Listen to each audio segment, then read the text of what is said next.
வணக்கமுங்க. தேசிய தலைவர் படம் தமிழகம் முழுவதும் பட்டையை கிளப்பிக்கிட்டு இருக்கு. சரியான ஓட்டம் ஓடுது படம். அதுவும் திருநெல்வேலி கண்ணால் பார்த்தேன். இந்த படத்தை பார்த்த உள்ளங்களுக்கும் பார்க்கக்கூடிய உள்ளங்களுக்கும் படத்தை ஒரு மிகப்பெரிய மாபெரும் வெற்றி படமாக கொடுத்த தேசிய தலைவர் படக்குழுவினர்களுக்கும் என்னுடைய மனமார்ந்த வாழ்த்துக்களையும் நன்றிகளை தெரிவித்துக் கொள்கிறேன். இந்த படத்தில் நான் ஒரு 5 காட்சிகளில் ஐயா கூடவே இருப்பேன். பார்த்துருப்பீங்க நீங்கள்லாம். அதையும் தாண்டி எனக்கு ஒரு 2 சீன் வச்சுருந்தாங்க. டைலாக் அது இல்லை, ஏதோ வேணான்னு சொல்லி கட் பண்ணிட்டுருக்காங்க. நிறைய சீன்களை கட் பண்ணி எடுத்துருக்காங்க.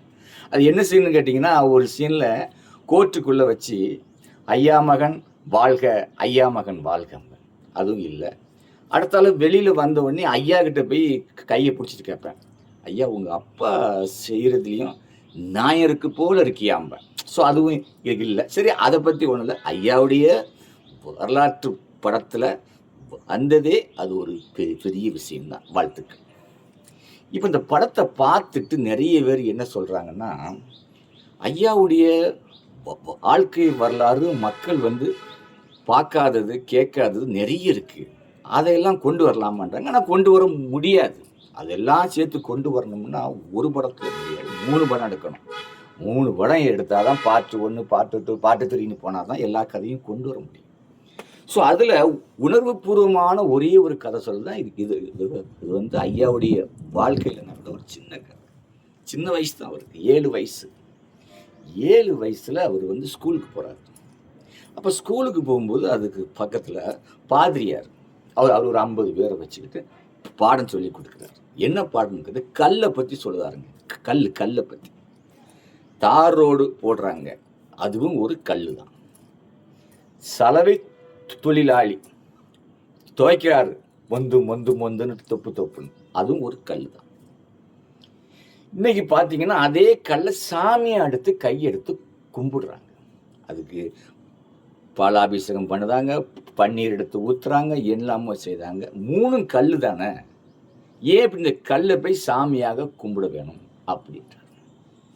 இதை ஐயா 7 வயசு பையன் காது கொடுத்து கேட்டுக்கிட்டே இருக்கிறார். அப்படி கிட்ட போகிறார், கையெடுத்து கும்பிடுறாரு. அவங்களும் இன்னும் இந்த பையன் இப்படி கையெடுத்து கும்பிட்றான், வாங்க ஐயா நீங்கள் சொன்னதெல்லாம் கேட்டேன், ஒரு நிமிஷம் நான் இதை பற்றி உங்ககிட்ட பேசலாமான்றார். சரி பேசுங்கன்றாங்க.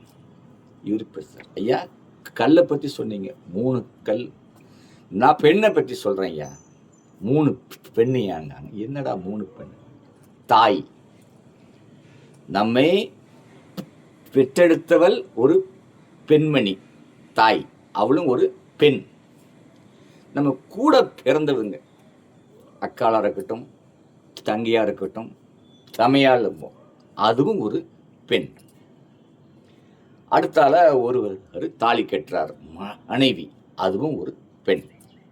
இந்த 3 பெண்களுக்கும் 3 விதமாக அன்பு பாசங்களை கொடுக்கின்றார்கள். 3 கல்லை பற்றி சொன்னீங்க, நான் 3 பெண்ணை பற்றி சொல்கிறேன். இப்போ இந்த 3 பெண்களுக்கு உள்ள வித்தியாசங்களை நீங்கள் சொல்லுங்க போது அவருக்கு ஒன்றுமே புரியலை. 3 பெண்ணு தான், ஆனால் அந்த 3 பெண்களையும் நாம் என்ன மாதிரி உறவுகளை கொண்டாடுகிறோம், அதே மாதிரிதான் கல்லும் அப்படின்னு சொல்லும்போது அந்த சாமியாருக்கு ஒன்றும் புரியலை. அப்போ அது கேட்குறாரு பக்கத்தில், இது யார் இந்த பையன் கேட்கும்போது அங்கே உள்ள ஆளுக்கு சொல்லலாம், இவர்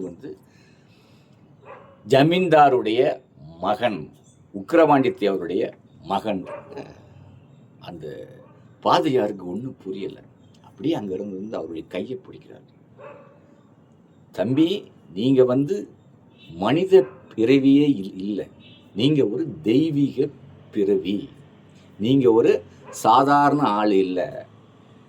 என்னையே நீங்கள் இப்படி ஒரே செகண்டில் மடக்கிட்டீங்களே, உங்ககிட்ட ஒரு மிகப்பெரிய சக்தி இருக்குது அப்படின்னு சொல்லிட்டாங்க. ஸோ இந்த மாதிரி காட்சிகள் ஐயாவுடைய காட்சிகள் நிறைய இருக்கு. இதெல்லாம் படமாக கொண்டு வரணும், இது பெரிய படமாகும். ஸோ அதுக்கு தான் எல்லாரும் அவங்களுடைய கோரிக்கைகள்.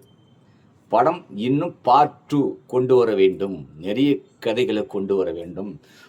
மக்களுக்கெல்லாம் பசும்பொன் முத்துராமலிங்க தேவர் என்பவர் ஒரு ஜாதியினுடைய சமுதாயத்தை சேர்ந்த தலைவர் இல்லை, ஒன்றுபட்ட தமிழ் சமுதாயத்தினுடைய தலைவர் என்பதை இன்னும் படமாக கொண்டு வந்து, பார்ட் 2 படமாக கொண்டு வந்து காண்பிக்க வேண்டும் என்பது எல்லா மக்களுடைய கோரிக்கையாகும். இது என்னுடைய அன்பு கோரிக்கையாகும்.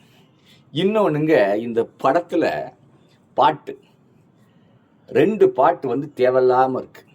பொதுவாக இளையராஜாவுடைய படம்னாலே பாட்டு வந்து ஏதாவது ஒரு பாட்டு வந்து ஹிட் ஆகும்.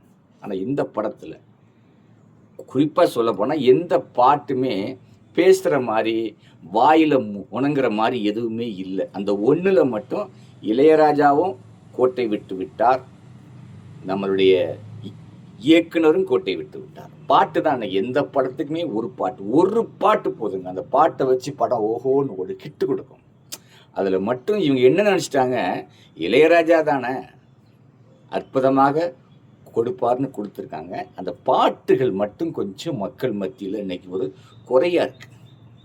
ஓப்பனிங் சாங் நல்ல ஒரு சாங் போட்டிருக்கலாம், அதில் ஒன்று தான் அந்த படத்தை பற்றி கோட்டை விட்டாங்க. இந்த படம் இன்னும் நல்ல மாதிரி ஓட வேண்டும், பொதுமக்கள் எல்லாரும் பார்க்க வேண்டும் என்பது என்னுடைய கருத்துக்களாக. நன்றி, வணக்கம்.